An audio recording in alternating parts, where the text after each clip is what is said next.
biya kamal ka Noor Online TV ka jan gwasame bana roche bana jalling mi jiram jidit ka jan channel me gorejin bi subscribe ka gorejin ba bi jan wakanitin ko ken kon lera ban linga jan gwasame rega dana togre wacha ka Israel kana Palestine kire we ka Gaza ngum ci toki ngum lera ka jan gwasame bana jalling kel ka toknet nas ke ka do me de kon linga jagwa gorejin bi nywane ko ken kono kono de lera de ka wogonten kon gor kon ke de ko ten katany ndana chatany gwas ma chalaro koranta kam Israel kana Palestine chenaitin wan chakana kacha nas kap ji Palestine te kana cha kap te cha yen ji Palestine anmo ban raitin ka kore te ka tungwana ban lat ka do banana lero doro da kaje ke toge di bana ka chulinkel ka tungne nas gore jin bi nywane ko ken ko de lere de ka chugonde ko ken gor kono de ko ten shalano shi Israeli jaladano shika pek matod nyok ka kane ka gwas ka gwaste cha keb a Palestine ka kornin dangra wote chewa ate ka gwaste cha keb a Palestine che ka gwasan kon tin la border ki keini tin kon tin cha nang a Palestine ka shenge danen meken Israeli ka je re wich den chala do ntame shi Israeli shi kan gwata tot chicken ka kan manyuno kanete ka matot mi chicken jekten turmanen yanama katin kon cha lat en gwasmi name e Gaza chala do ngut korwe kami dide shit kamen cha nguk anu a kwera la kwera nan ala kwer dung Israel che nguk nene che nguk no bike Gaza bikene dek che kwer Israel che lung no aniti la jiwo ka wo ka rodi aniti konti tere wo ka Gaza che la dan point de ramdan la kwer Benjamin kwer Israel ajeni ene dial ka wo rodian re wich ka Gaza chala do shikan ka moch kenin ki ka gwas ma de ko ro keja chala no shi Israel which ki dul re we ka Gaza cheje bok ka do badana she bok je cheje bok re we ka Gaza andule mo te ka dur tu chop ka jan badak ti shingtin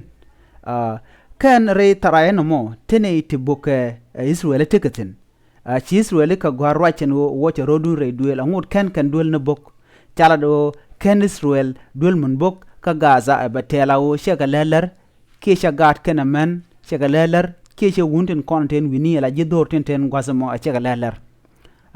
mi shalo gon gwasamo be dul be shumer chala do en shengamo sheka jogo yen woje rodun re duel ka shu duel ka shu je shu bok ka kore me sheka laller ne me ko le ban ka kor ka me chaga jogo yen shia civilian shia kanek ke shia ga chaga nek chicken lado ne tele gadmi ne nak ke tele shemi ne nak mite karamishiliu match ke toy ken don kan de kulo chu gwasmi ko ne shine ga gwar message ni ke shine ro ka ne den contre re duel mom ke re gwadandan to ri ko ten ko ken ci duel ci kana bokre wech ka Gaza la kana bok tare duel be churing pin a shang duel ko ken che ka nyode na mo chaja la de nono chala do ken la ken nas kona inform ke la ken ka leller ko yen woje rodun gone yo bene duel mo bene bok ke bene shieng mo bene bokon tame la ken ya mo ke tane shikana la de nono ko ken ti intelligent ke teke ke ngana mu gwa mele kana la ken ka leller ngot ken kare ko mo ken lat ko ken melet kana mo ke je nyut kana no teriak tengwasmo ko ne kon la de ni nyangaza kinyin Palestine te kel ke civiliane ke je wo tani ndigan jel ke beni tela beni deni jel ken ke civilian la civil ki ne de kon la jowitin cheng lor ka dungno ken de kon tin lat kerik cha jalat nono regen chalat Palestine re which ka Israel ring mijek tek dupli chalat ke je chalat do ken deni Gaza chikorodian mat ke Iran ken ji Lebanon chikorodian mat ke Iran ke ji Lebanon ken ne de ko ken na me awari ken tek kerik tiji tok en Israel cha yan match a Lebanon ne de kon tega ga shot Michel Asbala ka do badana shalat ke jem Michel Asbala ka ne de kon la de ni ken ke military den ka ne de to ka ne den kon tin cha Israel cha yan match ka kujimi ko en Israel tega ke Syria ka kujimi la Syria te kudien kujimi namo wacho tuok chicken ne to chicken ka yan match ke chicken Israel chicken ka yan match ka kai chika rock chicken yon Israel cha yan match a jiran ba ala jiran akane den kon tinte keter ke jimar kama keter ke jiswel mnyudo ken shiken coordinate attack do mi mo shikamat ke je keneten kon tin cha Israel cha magala ji Palestine wa shikamat ka chala do neme do mi chare ka kor pat ke ko kor pen ko beken la jonya attack do mi chigor mat ke je ken dial beken wo Israel beken adak ajen do bran chiken lat ke je shit kamen chala do ken shiker rokan ti chobge kindang de chiken ka dwatre wo ke Israel en Israel cha tourism ken cha kan nak bahre wish kejib shu man Ramadan en jel ken kel ke jere wi kejib keri ko to ko pan cha nero cha nak tila tourism ni ken ko na la jel tila wi la ken ka jel wa cha kan nak wi ni re wi kejib alam nyudo shi jib ngwasame cha mat ken Gaza ko kene to ke muslim ala ke muslim ni nyudo chinedi chika mat kene kon la ji Gaza ajen mo kan naso kan ga je re wi tong mi ke Israel jala do riga mo to kine ken dang raw chika liu karam kel laran Egypt re wi ke jibun wini na more kel mi choro ladba ke jen minati en Israel cha ne ken ke ji Palestine akare wi ka Gaza shi Gaza ken kon la Palestini ki Hamas chikari mo jikana la chikene kon tilla ji Israel chikan ka kep chika mane gan ken mandong na gan ka gat tien chikan ka kep la hostage munyono mi Israel be ke lo be ken ben ken beken ne to beken galaniam ko mi ci gis wala doy ken ma beken ne ken beken kanak ne ma chala do use ken kala mi chala human shell ma ñono beken ne ken konak ken ni shobre ka Gaza cha do ma cha jala la let ken gela hostage na me ken Israel charo da ya jano bene dia ten charo yen matin moy kerik ne kontin ci ji Gaza ci ken ka lokke ci Palestine ci ken ka lokko ba Israel ba je doñ ma ke ba Israel ba kanak ka shi America ba charo da nyogo yajbano binne ramuro da madre ko Israel kene Palestine bene mo kerek duno kene shikan bi interfere ki shigurudin matin lo bu kamaj kene yo duno bu gwini rammo buro da matinon ci Joe Biden ci jela da gwano kon ke Israel ko kon kel ramu Israel wuje nyot eko ceteke security ki gang mi citte kerek re wi ke Israel kon tam ka jan gwas me re wi Israel tirek teten regritin ala security ka border ki ndial ki ka kiniken a cetel ko cha kala danen ku kala gang ki mente iron dome majin danen la mite man cha yoru da dien ba maje mo be je toy ki be je dak chala do en tema che tel ki security issue che detin munyono che reke detin cha kula do migu yene na mongo akel mo dong bia rek rewich ka Israel la biaje use yene de koni la jite Israel nyu je gwanu benay tekel ke ye lat ji America je cikala do ramuro da matin benay mo kerek na mo chaja lat kuma America ken ji Gaza de ni ken shika korbi pal shumen mi shika Israel cikana da ke mi shika Israel cikana da nyu do ken en Palestine ki ene kontre ka Gaza ken shika korbi pal karaja chalat ke ken ji Gaza panken ala piken kana karabadian je kana ka Israel ko ken te ke tiken ke border piken je kan ka rewo ke Israel anta mi kan welo shi ke Israel ci kana mak ci mi ci kana mak ci kan border ki ci kan ka kan ka shi na ci kan ga naka ci kan ga kinap ki ci kan kanang alawo kaneti mo biken ka kul user lo mite ka ring mi ci ben biken de biken ga wang niam ko ba na ga ne ken chala do dong der na tuwo no ba karabadian ba je ngo ka ba piken ba ka ngo ka na me herekel ko Israel te to yer nama rekel mishagu jantama ka kan ji Gaza kan shine kur shine bepal ka kan to na kan gat kana mando na nat ke na kan e diala kon la dini chala do shika ne ngwan ngen kep men dini so ba shi kana kam ne de kon kan je ko border shi kan tani nak ka kan tani ngen kep lo kan ko use ka gwasan be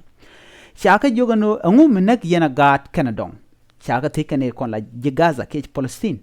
ngum shi agono biya gorni dini ke biya nyingene kon la dini roja mo shikana luang kamilo shikana ko kan ji Palestine shika ji Israel parika ando bi chikan Israel parika ka janyo jawo kan gur kana duo me de ka peng mu di de kana nak ajen do ma jen mala gontara le ne shang ran mu peri ka nyodo ja gur je bi ja ha ke bi jamo ka reng mu dit ci ji Israel ka jen chang mo ji Israel atikan pala ke te kare longa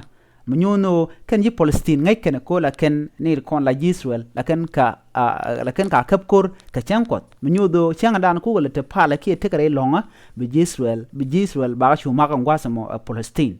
anama akel medit kan ne kon la ji Palestine malat kan di man ken keten gor kan ka te be long munyodo chikan gor mal gor kan o de ka which Israel de kana dak ci ka mutwogan tama ke ci Israel bo ci ro da la do bine nyin ke Gaza ki bine Gaza bine yadak ka Israel kan shine bu goro bine gad bine ga nakine kon la civilian ke je woj regda ne kon la terrorist group ke ne kon tila jitara ke je duar kon tin na ka Israel ni chiang lora banka do ma changa ji ngutwo ko ne a ci ji Palestine ro kan ti chop ke kin dang di dwach re woj ke Israel mi gu yero kan ti chop ke kin dang di nyu da kan woj ke da kan ni dor alo mitale kamen shala ayin dum ke maja dire danen gang ke Israel ke jan gwas che Israel che dak ke che tel duop